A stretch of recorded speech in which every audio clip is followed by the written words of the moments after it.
তোমরা যারা কল্যাণ ইউনিভার্সিটির আন্ডারে বিভিন্ন কলেজগুলোতে থার্ড সেমিস্টারে পড়ছো এবং তোমাদের বাংলার এসএসসি বিষয়টি রয়েছে, তো এর আগে তোমাদের বাংলার এসএসসি দুটো অধ্যায় থেকে গুরুত্বপূর্ণ প্রশ্নগুলো আলোচনা করা হয়েছে। আজকে তোমাদের পরের প্রশ্নগুলো আলোচনা করা হচ্ছে। তো আগের ভিডিওটা যারা দেখোনি, তোমরা প্লেলিস্টে গিয়ে থার্ড সেমিস্টার প্লেলিস্ট চেক করো, তোমরা সেখানে পেয়ে যাবে আগের প্রশ্ন এবং উত্তরগুলো। তো আজকে দেখো তার পরের থেকে আজকের টপিকের নাম রয়েছে, দেখো সাহিত্য বিষয়ক আলোচনা চক্র। এটা তোমাদের তৃতীয় অধ্যায়। প্রথম প্রশ্ন তোমরা যেটা পড়বে, আলোচনা চক্র কাকে বলে, আলোচনা চক্রের বৈশিষ্ট্য। পরের প্রশ্ন পড়বে, আলোচনা পদ্ধতির সুবিধাগুলি লেখো। পরের প্রশ্ন, আলোচনা পদ্ধতির অসুবিধা বা সমস্যাগুলি লেখো। পরের প্রশ্ন, আলোচনা চক্রের উদ্দেশ্যগুলি লেখো। আলোচনা চক্র কিভাবে অনুষ্ঠিত হয়। আলোচনা চক্রে সংগঠকের ভূমিকা আলোচনা করো। আলোচনা চক্রে একজন সভাপতির দায়িত্ব কী। একটি আলোচনা চক্রে বক্তার ভূমিকা মূল্যায়ন করো। আলোচনা চক্রে পর্যবেক্ষকের প্রয়োজনীয়তা কী। আলোচনা চক্রে অংশগ্রহণকারীদের দায়িত্ব কী। প্রধান আলোচনা চক্র কাকে বলে। আন্তর্জাতিক আলোচনা চক্র কাকে বলে। আলোচনা চক্রে উপস্থাপনার ক্ষেত্রে কোন কোন বিষয়ে লক্ষ্য রাখা প্রয়োজন। আলোচনা চক্রের গঠন সম্পর্কে সংক্ষেপে লেখো, অথবা আলোচনা চক্রে বিভিন্ন ব্যক্তির ভূমিকা সম্পর্কে আলোচনা করো। এর পরের তোমাদের অধ্যায়ের নাম রয়েছে কবিতা এবং নাটক পাঠদান। প্রথম প্রশ্ন রয়েছে, ডাকঘর নাটকের বিষয়বস্তু পর্যালোচনা করো। পরের প্রশ্ন, কবিতা কাকে বলে, এর বৈশিষ্ট্যগুলি আলোচনা করো। পরের প্রশ্ন, কবিতা পাঠের সমস্যা সমাধান বলতে কী বোঝো। মাইন্ড ম্যাপিং বলতে কী বোঝো। কবিতা পাঠের উদ্দেশ্য লেখো।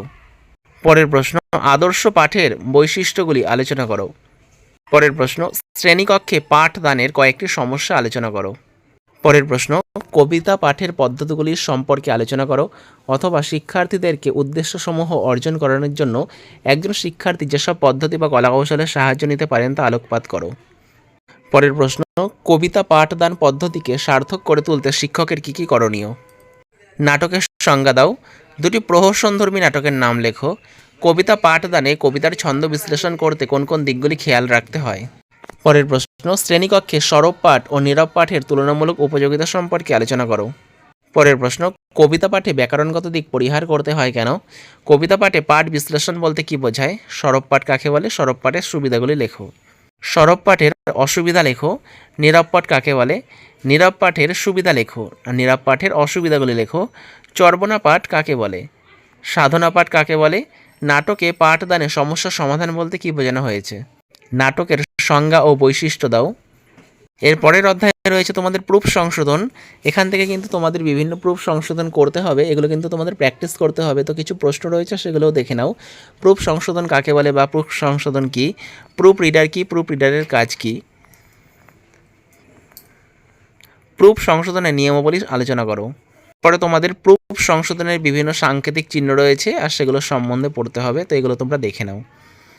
আর যারা মনে করছো এই পিডিএফ কপিটা সংগ্রহ করবে, তো সেক্ষেত্রে তোমরা স্ক্রিনে দেওয়া নম্বরে 100 টাকা পেমেন্ট করে হোয়াটসঅ্যাপে তার স্ক্রিনশট পাঠাও, তোমাদের পিডিএফ কপিটি পাঠিয়ে দেওয়া হবে। এছাড়াও তোমরা থার্ড সেমিস্টারের বিভিন্ন বিষয়ে সাজেশনের জন্য স্ক্রিনে দেওয়া নম্বরে যোগাযোগ করতে পারো। তো ভিডিওটা শেষ পর্যন্ত দেখার জন্য তোমাদের অসংখ্য ধন্যবাদ।